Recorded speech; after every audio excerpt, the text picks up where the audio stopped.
Still in self-isolation inside Downing Street, the Prime Minister tried to clarify his recent remarks, saying devolution has been a disaster, to the virtual Scottish Conservative conference.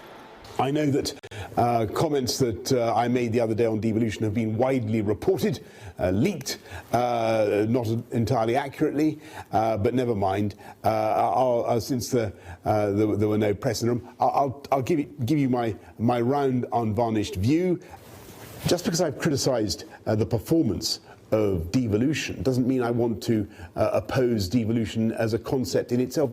That's an attempt to repair damage. But will Boris Johnson end up having to do so on another front too?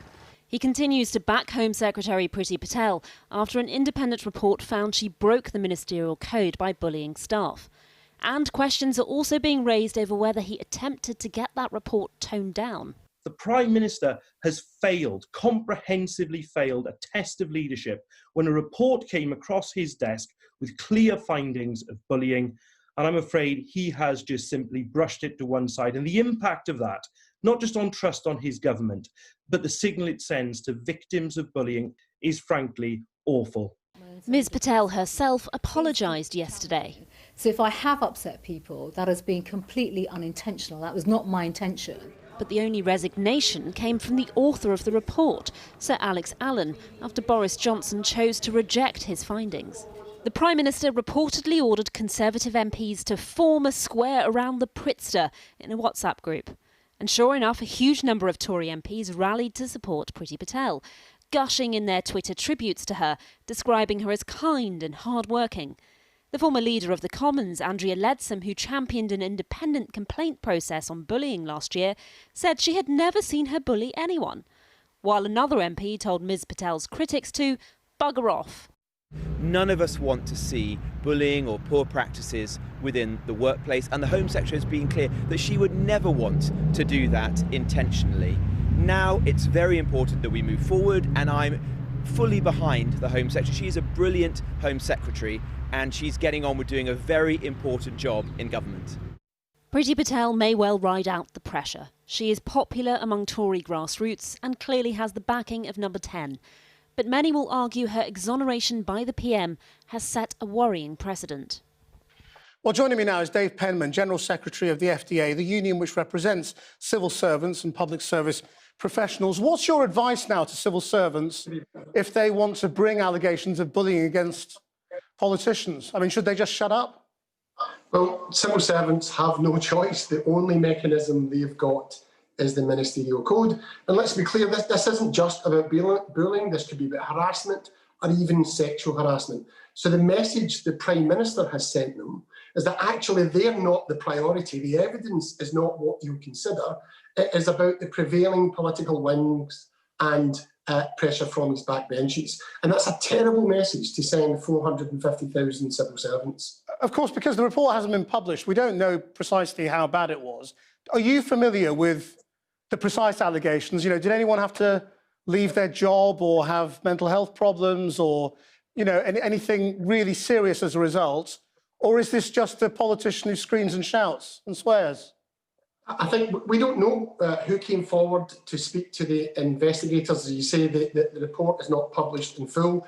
And it's one of the difficulties with the current process, because the ministerial code is not really meant to deal with these sorts of issues. It's about conflicts of interest. We need a modern, transparent process for dealing with these sorts of accusations, which would have transparency at its core, which would have rights to those who are making accusations to challenge if they were unhappy with the outcome, as well as being fair to those who face accusations. And instead of that, we've got this secret process that leaves the Prime Minister in sole charge of whether there's an investigation in the first place, and also, as we've seen, the final arbiter and decider on the outcome. Right, and but that the suggestion really isn't a process that's fit for purpose. From Conservative MPs, as they form their square around the Pritster, is that, you know, there may be something a bit snowflakey about all of this. You know, that this is all a bit sort of millennial, and that, you know, Priti Patel's problem is that she cares too much.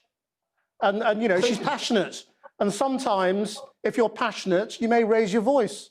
And we've just got to be a bit grown up about this. I think it's really disappointing to see. I mean, I can understand the instinct to support one of your own, but I think it's really disappointing the sort of messages it sends more broadly about bullying. You know, these people are talking about she's never bullied me. That's not what bullying is. Bullying is an abuse of power. The report made clear she was shouting and swearing at staff. The report's author is the former chair of the Joint Intelligence Committee, and I don't think he would count as a snowflake. And he concluded that not only was she guilty of bullying, but she had breached the ministerial code. We need a different debate here about conduct. But have you ever been in a work environment in which there was shouting and swearing? I know I have. You know. Of course, we probably all have, but that's different from an abuse of power. So, you know, amongst peers, amongst equals, the conduct between two MPs is very different from a minister, a Secretary of State, and potentially a junior civil servant. That's what bullying's about. But ultimately, this isn't about snowflake civil servants. This is about effective government.